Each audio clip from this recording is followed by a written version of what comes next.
Hi, ನಾನು Sandeep from tech in Kannada. ಎಲ್ರಿಗೂ ಇವತ್ತಿನ ಭಾನುವಾರದ ಟೆಕ್ ನ್ಯೂಸ್ಗೆ ಸ್ವಾಗತ ಸುಸ್ವಾಗತ. ಬನ್ನಿ ಡೈರೆಕ್ಟಾಗಿ ಇವತ್ತಿನ ಟೆಕ್ ನ್ಯೂಸನ್ನು ಶುರು ಮಾಡೋಣ. ಇವತ್ತಿನ ಮೊದಲ ಟೆಕ್ ನ್ಯೂಸ್ ಬಂದ್ಬಿಟ್ಟು ಫೈನಲಿ ನಮ್ಮ ಕರ್ನಾಟಕ ಸರ್ಕಾರ 16 ವರ್ಷಕ್ಕಿಂತ ಸಣ್ಣ ಮಕ್ಕಳಿಗೆ ಸೋಷಿಯಲ್ ಮೀಡಿಯಾನ ಬ್ಯಾನ್ ಮಾಡಿ ಬಿಸಾಕಿದ್ದಾರೆ. ಇದ್ರ ಬಗ್ಗೆ ಪ್ರೀವಿಯಸ್ ಟೆಕ್ ನ್ಯೂಸಲ್ಲೂ ಕೂಡ ಮಾತಾಡಿದ್ವು, ಅದ್ರ ಬಗ್ಗೆ ಚರ್ಚೆ ನಡೀತಾ ಇತ್ತು.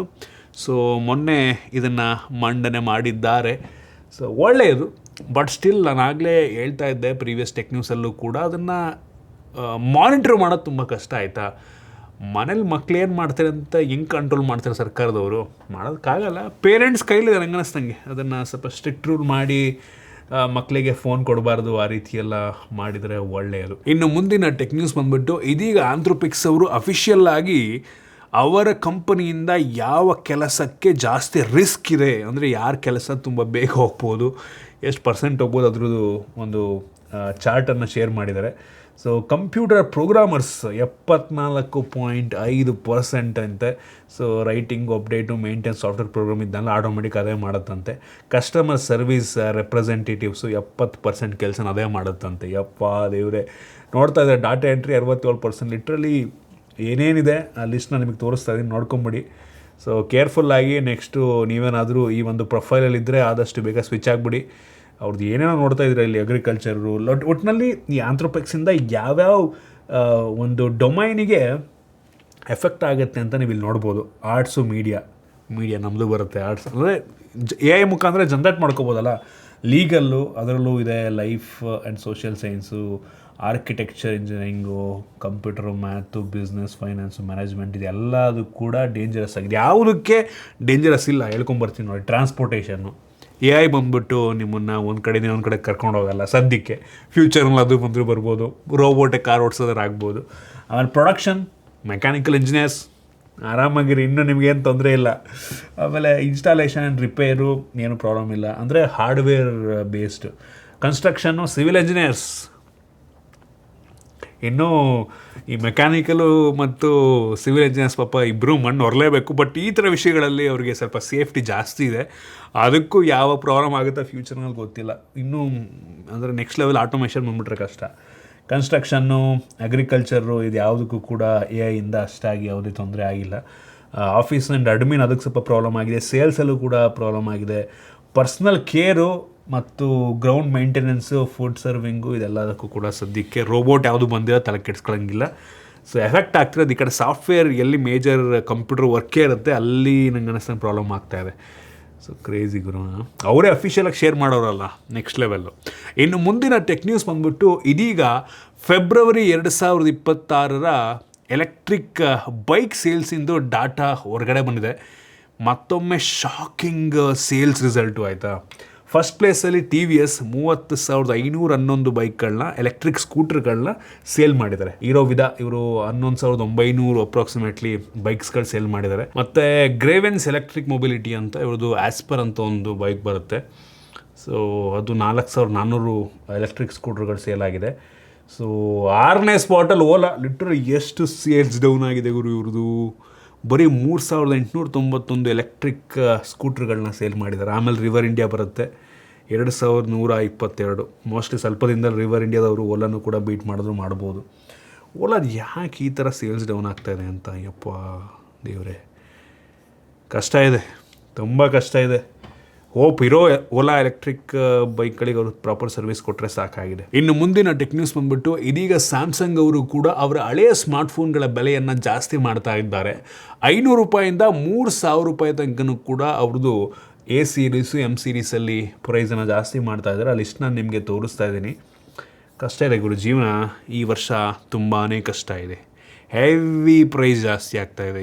ಏನಪ್ಪ ಹಿಂಗೆ ಆಗ್ಬಿಟ್ರೆ ಕತೆ, ಯಾವಾಗ ಕಡಿಮೆ ಮಾಡ್ತಾರೋ ಗೊತ್ತಿಲ್ಲ. ಯಾವಾಗ ಈ ರ್ಯಾಮ್ ಶಾರ್ಟೇಜು, ಚಿಪ್ ಶಾರ್ಟೇಜ್ ಎಲ್ಲ ಕಡಿಮೆ ಆಗುತ್ತೋ, ನನಗೆ ಇದೆಲ್ಲ ಗಿಮಿಕ್ ಅನಿಸುತ್ತೆ ಗುರು. ಏನು ಶಾರ್ಟೇಜ್ ಇಲ್ವಾ, ಸುಮ್ಮನೆ ಇವರೇ ಬೇಕು ಅಂತ ಪ್ರೈಸ್ ಜಾಸ್ತಿ ಮಾಡ್ತವ್ರ, ಏನಪ್ಪ ಅರ್ಥನೇ ಆಗಲ್ಲ. ಇನ್ನು ಮುಂದಿನ ಟೆಕ್ ನ್ಯೂಸ್ ಬಂದ್ಬಿಟ್ಟು, BYDನವರು ಒಂದು ಹೊಸ ರೀತಿಯ ಬ್ಯಾಟ್ರಿ ಟೆಕ್ನಾಲಜಿಯೊಂದಿಗೆ ಅವರು ಹೊಸ ಕಾರ್ನ ಲಾಂಚ್ ಮಾಡಿದ್ದಾರೆ. ಇದರ ಹೆಸರು BYD's ಬ್ಲೇಡ್ ಬ್ಯಾಟ್ರಿ 2.0 ಅಂತ ಆಯಿತಾ. ಇದು ಬರೀ 5 ನಿಮಿಷದಲ್ಲಿ ಫುಲ್ ಚಾರ್ಜ್ ಆಗುತ್ತಂತೆ. 5 ನಿಮಿಷದಲ್ಲಿ BYDನವ್ರು ಆಲ್ರೆಡಿ ನಮ್ಮ ದೇಶದಲ್ಲಿ ಕಾರ್ನ ಸೇಲ್ ಮಾಡ್ತಾ ಇದ್ದಾರೆ. ನೆಕ್ಸ್ಟು ಈ ಒಂದು ಬ್ಯಾಟ್ರಿ ಇರುವಂಥದ್ದು ಬಂತು ಅಂದರೆ ನಂಗೆ ಅನ್ನಿಸ್ದಂಗೆ ಎಲೆಕ್ಟ್ರಿಕ್ ಕಾರ್ಗಳು ನಂಗೆ ಅನ್ನಿಸ್ತು ನೆಕ್ಸ್ಟ್ ಲೆವೆಲ್ ಹೋಗ್ಬೋದು. ಈ ಪೆಟ್ರೋಲಿಗೆ ಕಾಂಪೇಟಿವ್ ಆಗ್ಬೋದು ನಂಗೆ ಅನ್ನಿಸ್ತಂಗೆ. ಬರೀ 5 ನಿಮಿಷ ಚಾರ್ಜ್ ಅಂತ ಅಂದರೆ ಮಧ್ಯದಲ್ಲಿ ಒಂದು ಕಡೆ ಸಣ್ಣದಾಗಿ ಸ್ಟಾಪ್ ಕೊಟ್ಟು ಪೆಟ್ರೋಲ್ ಹಾಕ್ಸೋಕ್ಕೆಲ್ಲ 1-2 ನಿಮಿಷ ತೊಗೊಳುತ್ತೆ ನಮಗೆ. ಬರೀ 5 ನಿಮಿಷದಲ್ಲಿ ನಾವು ಚಾರ್ಜ್ ಹಾಕ್ಬಿಟ್ರೆ ಇನ್ನೂ ಮಚ್ ಬೆಟರ್ ಅಲ್ವಾ? ಕ್ರೇಜಿ ಇವರು. ನಮಗೆ ದುಡ್ಡು ಉಳಿಯುತ್ತೆ, ಈ ಕಡೆ ಫಾಸ್ಟಾಗೂ ಚಾರ್ಜ್ ಆಯಿತು. ನೋಡೋಣ ಇದು ಯಾವ ರೀತಿ ಇಂಪ್ಲಿಮೆಂಟ್ ಆಗಿದೆ, ಮೈಲೇಜ್ ಡ್ರಾಪ್ ಆಗುತ್ತಾ, ಬ್ಯಾಟ್ರಿ ಹೆಲ್ತ್ ಎಷ್ಟು ವರ್ಷ ಬರುತ್ತೆ. ಇದು ಫಾಸ್ಟಾಗಿ ಚಾರ್ಜ್ ಆಗೋದ್ರಿಂದ ಯೂಶಲಿ ಬ್ಯಾಟ್ರಿ ಹೆಲ್ತ್ ತುಂಬ ಬೇಗ ಆಗಿಬಿಡುತ್ತೆ. ಸೊ ಅದೆಲ್ಲ ಯಾವ ರೀತಿ ನೋಡಬೇಕಾಗತ್ತೆ. ಇನ್ನು ಮುಂದಿನ ಟೆಕ್ ನ್ಯೂಸ್ ಬಂದ್ಬಿಟ್ಟು ನಮ್ಮ ಸರ್ಕಾರದವ್ರು ಮ್ಯಾಂಡೇಟ್ರಿ ಮಾಡಿದ್ರು, ಆಯಿತಾ. ಸೊ ನೀವು ನಿಮ್ಮ ಫೋನಲ್ಲಿ ವಾಟ್ಸಪ್ ಯೂಸ್ ಮಾಡಬೇಕು ಅಂದರೆ ಸಿಮ್ ಇರಲೇಬೇಕು ಅಂತ. ಸೊ ಸಿಮ್ ಇಲ್ಲ ಅಂದರೆ ನೀವು ಒಂದು ಫೋನಲ್ಲಿ ವಾಟ್ಸಪ್ ಯೂಸ್ ಮಾಡೋದಕ್ಕಾಗಲ್ಲ. ಸೊ ಅದನ್ನು ಇದೀಗ ಇಂಪ್ಲಿಮೆಂಟ್ ಮಾಡಿದ್ದಾರೆ. ಮಾರ್ಚ್ 1ನೇ ತಾರೀಕಿಂದ ನಮ್ಮ ದೇಶದಲ್ಲಿ ಇಂಪ್ಲಿಮೆಂಟ್ ಆಗಿದೆಯಂತೆ. ನೆಕ್ಸ್ಟಿಂದ ನೀವು ನಿಮ್ಮ ಫೋನಲ್ಲಿ ವಾಟ್ಸಪ್ ಯೂಸ್ ಮಾಡಬೇಕು ಅಂದರೆ ಸಿಮ್ ಇರಲೇಬೇಕು. ಸಿಮ್ ತೆಗೆದ್ರೆ ಮತ್ತೆ ಲಾಗಿನ್ ಮಾಡೋಕ್ಕೆ ಕೇಳುತ್ತೆ. ಸೊ ಒಳ್ಳೆಯದು, ಒಂದು ರೀತಿ ನಮಗೆ ಸೆಕ್ಯೂರಿಟಿ ವೈಸು ಸೇಫ್ಟಿ ವೈಸು ಒಂದು ರೀತಿ ಒಳ್ಳೆಯದೇ, ಯಾರೂ ಮಿಸ್ಯೂಸ್ ಮಾಡೋದಕ್ಕಾಗಲ್ಲ. ಸೊ ಒಳ್ಳೆಯದೇ, ನೋಡೋಣ. ಇನ್ನು ಮುಂದಿನ ಟೆಕ್ ನ್ಯೂಸ್ ಬಂದುಬಿಟ್ಟು ವಿವೋದವರು ಮೊನ್ನೆ ಗ್ಲೋಬಲ್ಲಾಗಿ ವಿವೋ X300 ಅಲ್ಟ್ರಾ ಫೋನ್ನ ಲಾಂಚ್ ಮಾಡಿದ್ರು. ಇದೀಗ MWC ಮೊಬೈಲ್ ವರ್ಲ್ಡ್ ಕಾಂಗ್ರೆಸ್ನಲ್ಲಿ ಇನ್ನೊಂದು ಯಾವುದೋ ವಿವೋ X300 ಸೀರೀಸ್ ಡಿಸ್ಪ್ಲೇ ಮಾಡಿದ್ದಾರೆ. ಯಾವುದೋ ವಿವೋ X300 ಮ್ಯಾಕ್ಸ್ ಅಂತ ಫೋನ್ ಹೆಸರು. ಅದ್ರಲ್ಲಿ ಕೆಲವೊಂದು ಇಮೇಜ್ ನಾನು ನಿಮಗೆ ತೋರಿಸ್ತಾ ಇದ್ದೀನಿ. ಫುಲ್ ಇಮೇಜ್ ಇಲ್ಲ, ಬ್ಯಾಕ್ ಕವರೆಲ್ಲ ಹಾಕಿದ್ದಾರೆ ಅದಕ್ಕೆ. ಸೊ ಸ್ಪೆಸಿಫಿಕೇಷನ್ನು ಒಂದು ಲೆವೆಲಿಗೆ ಇದೆ. ಇದು ನಂಗೆ ಗೊತ್ತಿಲ್ಲ ವಿವೋ X300 ಅಲ್ಟ್ರಾಗಿಂತ ಪ್ರೀಮಿಯಂ ಫೋನಾ ಅಥವಾ ಅಲ್ಟ್ರಾಗಿಂತ ಕಡಿಮೆ ಪ್ರೀಮಿಯಂ ಫೋನಾ ಅಂತ. ಸೊ ನೋಡೋಕೆ ಅದಕ್ಕಿಂತ ಏನು ಪ್ರೀಮಿಯಮ್ ಅಂತ ಅನ್ನಿಸ್ತಾ ಇಲ್ಲ. ಡೈಮೆನ್ಸಿಟಿ 9500 ಪ್ರೊಸೆಸರ್ನೊಂದಿಗೆ ಲಾಂಚ್ ಆಗಿರುವಂಥ ಫೋನ್ ಇದು ಗೊತ್ತಿಲ್ಲ ಯಾವಾಗ ಬರುತ್ತೆ ಅಂತ. ಸೊ ನೋಡೋಕ್ಕೇನೋ ಚೆನ್ನಾಗಿದೆ. ನಮ್ಮ ದೇಶದಲ್ಲಿ ಬರೋ ಡೌಟ್ ಬಿಡಿ, ತಲೆ ಕೆಡ್ಸ್ಕೊಬೇಡಿ. ಇನ್ನು ಮುಂದಿನ ಟೆಕ್ ನ್ಯೂಸ್ ಬಂದುಬಿಟ್ಟು ನಥಿಂಗ್ ಅವರು ಇನ್ನು ಕೆಲವು ದಿನಗಳಲ್ಲಿ ನಥಿಂಗ್ ಫೋನ್ 4A ಪ್ರೋನ ಲಾಂಚ್ ಮಾಡ್ತಾ ಇದ್ದಾರೆ. ಸೊ ಮೊನ್ನೆ ನಥಿಂಗ್ ಫೋನ್ 4A ಲಾಂಚ್ ಆಯಿತು. ಸೊ ಈ ನಥಿಂಗ್ ಫೋನ್ 4A ಪ್ರೋ ನೋಡೋದಕ್ಕೆ ತುಂಬ ಡಿಫ್ರೆಂಟ್ ಆಗಿದೆ. ಡಿಫ್ರೆಂಟ್ ಆಗಿರುವಂಥ ಗ್ಲಿಫ್ ಇಂಟರ್ಫೇಸ್, ಸರ್ಕ್ಯುಲರ್ ಡಿಸೈನು. ಪ್ರೀವಿಯಸ್ಲಿ ಒಂದು ಫೋನಲ್ಲಿ ಬಂದಿತ್ತು ಗೊತ್ತಾ ನಿಮಗೆ, ಸಿಮಿಲರ್ ಡಿಸೈನು ಇದರಲ್ಲೂ ಕೂಡ ಇರುತ್ತೆ. ಸೊ ಕ್ಯಾಮ್ರಾ ಓರಿಯೆಂಟೇಷನ್ ಡಿಫ್ರೆಂಟ್ ಆಗಿದೆ, ಡಿಸೈನ್ ಬಿಲ್ಡ್ ಕೂಡ ಡಿಫ್ರೆಂಟ್ ಆಗಿದೆ, ಮೆಟಾಲಿಕ್ ಫ್ರೇಮ್ ರೀತಿ ಕಾಣ್ತಾ ಇದೆ. ಸ್ನ್ಯಾಪ್ಡ್ರ್ಯಾಗನ್ 7 Gen 4 ಪ್ರೊಸೆಸರ್ ಕಡಿಮೆ ಆಯಿತು ನಂಗೆ ಅನ್ನಿಸ್ದಂಗೆ. In display fingerprint sensor ಕೊಟ್ಟಿದ್ದಾರೆ. ಕ್ಯಾಮ್ರಾ 3 ಕ್ಯಾಮ್ರಾ ರೀತಿ ಅನ್ನಿಸ್ತಾ ಇದೆ. 5400 mAh ಕೆಪಾಸಿಟಿ ಬ್ಯಾಟ್ರಿ ಅಂತೆ. ಮೋಸ್ಟ್ಲಿ 40,000 ರೂಪಾಯಿಗೆ ಲಾಂಚ್ ಆಗಬಹುದು. ಈ ಪ್ರೊಸೆಸರ್ 40,000 ರೂಪಾಯಿಗೆ ಕಡಿಮೆ ಆಯಿತು ಬಿಡಿ. ನೋಡೋಣ, ಬರಲಿ ಫೋನು. ಇನ್ನು ಮುಂದಿನ ಟೆಕ್ ನ್ಯೂಸ್ ಬಂದುಬಿಟ್ಟು ಆಪಲ್ನವರು ಮ್ಯಾಕ್ ಬುಕ್ ನಿಯೋ ಅಂತ ಒಂದು ಹೊಸ ಮ್ಯಾಕ್ ಬುಕ್ಕನ್ನು ಲಾಂಚ್ ಮಾಡಿದ್ದಾರೆ, ಆಯಿತಾ. ಸೊ ನಮ್ಮ ದೇಶಕ್ಕೇನು ಬಂದಿಲ್ಲ, ನೀವು ಪ್ರೀ ಆರ್ಡರ್ ಮಾಡ್ಬೋದು ನಂಗೆ ಅನ್ನಿಸ್ದಂಗೆ. ಅಂದರೆ ಗ್ಲೋಬಲ್ ಲಾಂಚ್ ಆಗಿದೆ. ನಮ್ಮ ಇಂಡಿಯಾಗೆ ಇನ್ನೂ ಆಲ್ರೆಡಿ ಅವ್ರ ಪೇಜಲ್ಲಿ ಅವೈಲೇಬಲ್ ಇದೆ, ಬಟ್ ಇನ್ನೂ ಬಂದಿಲ್ಲ ನಂಗೆ ಅನ್ನಿಸ್ದಂಗೆ. ಸೊ ಇದನ್ನು 70,000 ರೂಪಾಯಿಗೆ ಲಾಂಚ್ ಮಾಡೋರು ಇವರು. 70,000 ರೂಪಾಯಿ ನಂಗೆ ಅನ್ನಿಸ್ದಂಗೆ ಈ ಲ್ಯಾಪ್ಟಾಪಿಗೆ ಜಾಸ್ತಿ ಆಯಿತಾ ಅಂತ. ಒಂದು 50ಕ್ಕೆ ಲಾಂಚ್ ಮಾಡಿದ್ರೆ ಚೆನ್ನಾಗಿರ್ತಿತ್ತು. ಆ್ಯಕ್ಚುಲಿ ಅಮೆರಿಕಾದಲ್ಲಿ 60,000 ರೂಪಾಯಿಗೆ ಲಾಂಚ್ ಆಗಿದೆ. ನಮ್ಮ ದೇಶದಲ್ಲಿ 10,000 ರೂಪಾಯಿ ಎಕ್ಸ್ಟ್ರಾ ಕೊಡ್ಬೇಕು ನಾವು. ಸ್ಟೂಡೆಂಟ್ ನೀವೇನಾರು ಆಗಿದ್ದರೆ ಅವ್ರಿಗೆ ಅಡಿಷ್ನಲ್ 10,000 ರೂಪಾಯಿನೋ ಡಿಸ್ಕೌಂಟ್ ಅಂತೆ. ಸೊ 60,000 ರೂಪಾಯಿಗೆ ಲ್ಯಾಪ್ಟಾಪ್ ಸಿಗುತ್ತೆ. ಹೆವಿ ಪವರ್ಫುಲ್ ಆಗಿರುವಂಥದ್ದು ಬಯೋನಿಕ್ A18 Pro ಚಿಪ್, ಆಯಿತಾ. ಮೊಬೈಲ್ ಚಿಪ್ಪನ್ನು ಲ್ಯಾಪ್ಟಾಪ್ ಬೇಕವ್ರೆ. ಸೊ ಕಾಂಪ್ಯಾಕ್ಟ್ ಆಗಿರುವಂಥ ಒಂದು ಲ್ಯಾಪ್ಟಾಪ್ ನಂಗೆ ಅನ್ನಿಸ್ದಂಗೆ ಸ್ಟೂಡೆಂಟ್ಸ್ಗಳಿಗೆ ಅಂತಲೇ ಮಾಡಿರುವಂಥ ಲ್ಯಾಪ್ಟಾಪ್ ಅಂತ ಬೇಕಾದ್ರೆ ಅನ್ಬೋದು. ಸೊ ಚೆನ್ನಾಗಿದೆ, ನೋಡೋಣ. ಮೋಸ್ಟ್ಲಿ ಕಳಿಸ್ಬೋದು ಅಂತ ಕಾಣುತ್ತೆ. ಆಪಲ್ನವ್ರಿದ್ನ ಕಳಿಸಿರೆ ರಿವ್ಯೂ ಮಾಡ್ತೀನಿ, ಎಕ್ಸೈಟ್ ಆಗಿದ್ದೇನೆ. ಇನ್ನು ಮುಂದಿನ ಮತ್ತು ಕೊನೆಯ ಟೆಕ್ ನ್ಯೂಸು.